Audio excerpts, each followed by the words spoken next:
Assalamualaikum warahmatullahi wabarakatuh. Sebelumnya perkenalkan, nama saya Nur Milaya Kazalianti dengan NPM 210310101050 dari Paralel A. Di sini saya akan menjelaskan mengenai hukum distribusi NERS. Untuk latar belakangnya sendiri yaitu konsentrasi distribusi dinyatakan sebagai suatu perbandingan di mana suatu senyawa yang terdistribusi ke dalam senyawa yang tidak saling bercampur. Hal ini bergantung pada antara pelarut dan senyawa terlarut. Kelarutan suatu zat dinyatakan sebagai konsentrasi zat terlarut di dalam larutan jenuhnya pada suhu dan tekanan tertentu.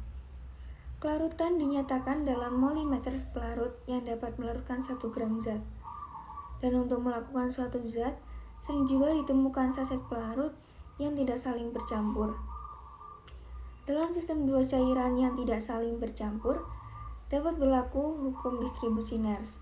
Hukum tersebut menyatakan bahwa jika ke dalam sistem dua cairan tidak saling bercampur, lalu ditambahkan senyawa ketiga, maka senyawa ini akan terdistribusi masuk ke dalam dua cairan tersebut.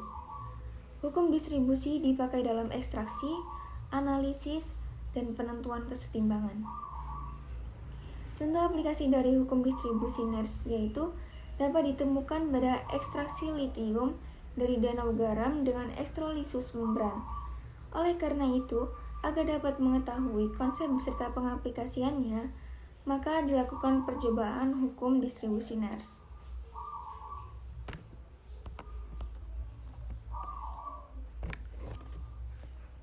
Untuk bahan-bahannya sendiri yaitu yang pertama ada asam asetat, yang kedua ada silen, yang ketiga ada phenolphthalein, yang keempat ada aqueous, dan yang kelima ada natrium hidroksida. Dan untuk alat-alatnya sendiri yaitu ada corong pemisah tertutup, Erlenmeyer, gelas ukur, pipet tetes, buret, labu ukur, beker glass, klem, kaca arloji, spatula, neraca analitik, dan juga statif. Untuk prosedurnya yaitu yang pertama, membuat larutan asam asetat 0,5N, 1N, 2N masing-masing 10 ml. Yang kedua, mengambil 25 cc asam asetat 0,5N dengan menggunakan pipet, lalu dimasukkan ke dalam corong pemisah. Yang ketiga yaitu masukkan 25 cc silen ke dalam corong pemisah.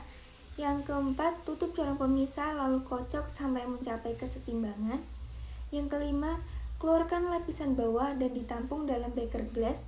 Usahakan jangan sampai lapisan atas ikut keluar. Yang keenam, pipet 10 cc lapisan atas, masukkan Erlenmeyer dan titrasi dengan NaOH 0,5N dengan indikator BP. Yang ketujuh, pipet 10 cc lapisan bawah, masukkan Erlenmeyer dan titrasi dengan NaOH 0,5N dengan indikator BP. Yang kedelapan yaitu ulangi percobaan di atas dengan menggunakan asam asetat 1M dan 2N. Yang kesembilan yaitu hitung koefisien distribusi rata-rata dari asam asetat 0,5N dan 1N dari 1N dan 2N. Selanjutnya untuk penjelasan yang lebih lanjut ada hukum distribusi NERS. Hukum distribusi NERS atau partisi dapat dirumuskan bila suatu zat terlarut terdistribusi antara dua pelarut yang tidak dapat campur, maka pada suatu temperatur yang konstan untuk setiap spasi molekul terdapat angka banding distribusi yang konstan antara dua pelarut dan angka banding distribusi yang tidak bergantung pada spasi molekul lain. Harga banding berubah dengan sifat dasar kedua pelarut, sifat dasar terlarut, dan juga temperatur. Angka banding konsentrasi itu selalu konstan dan temperatur konstan dapat dirumuskan sebagai berikut yaitu C2 per C1 sama dengan KD. Untuk yang selanjutnya ada larutan. Larutan sendiri yaitu campuran homogen dua zat atau lebih yang saling melarutkan dan masing-masing zat penyusunnya tidak dapat dibedakan lagi secara fisik. Larutan merupakan campuran homogen yang terdiri dari dua zat atau lebih, dan suatu larutan terdiri dari zat terlarut dan juga pelarut.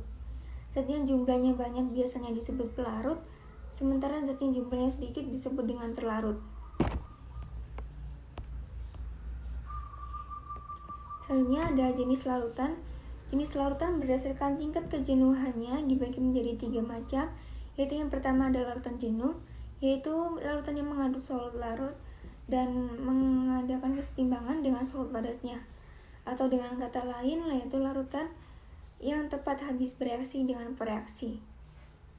Yang kedua ada larutan tak jenuh, yaitu larutannya mengandung zat terlarut dengan konsentrasi lebih kecil daripada larutan jenuh.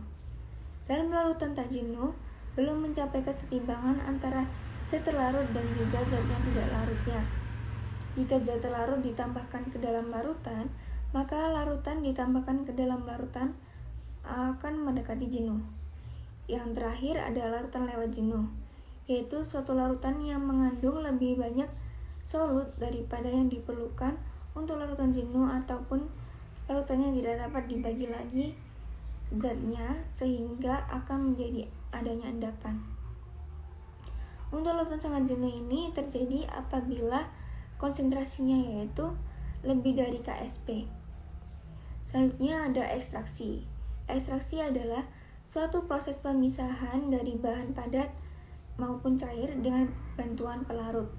Berarti yang digunakan harus dapat mengekstraksi substansi yang diinginkan tanpa melarutkan material lainnya. Ekstraksi menggunakan pelarut didasarkan pada kelarutan. Jenis pelarut dalam ekstraksi dapat mempengaruhi perolehan kadar zat aktif dari tumbuhan. Maka dari itu, pemakaian pelarut yang terbaik akan mempertinggi ekstraksi pada sampel. Selanjutnya yaitu ada titrasi asam basa. Titrasi adalah prosedur untuk menentukan konsentrasi dengan memungkinkan volume zat terlarut atau solut, yaitu untuk bereaksi dengan zat terlarut lain yang konsentrasinya diketahui. Dengan menemukan volume solut standar yang bereaksi dengan volume solut yang diukur di awal, konsentrasi dari solut akan dapat dihitung. Selanjutnya yaitu ada penjelasan tentang ikatan antar molekul.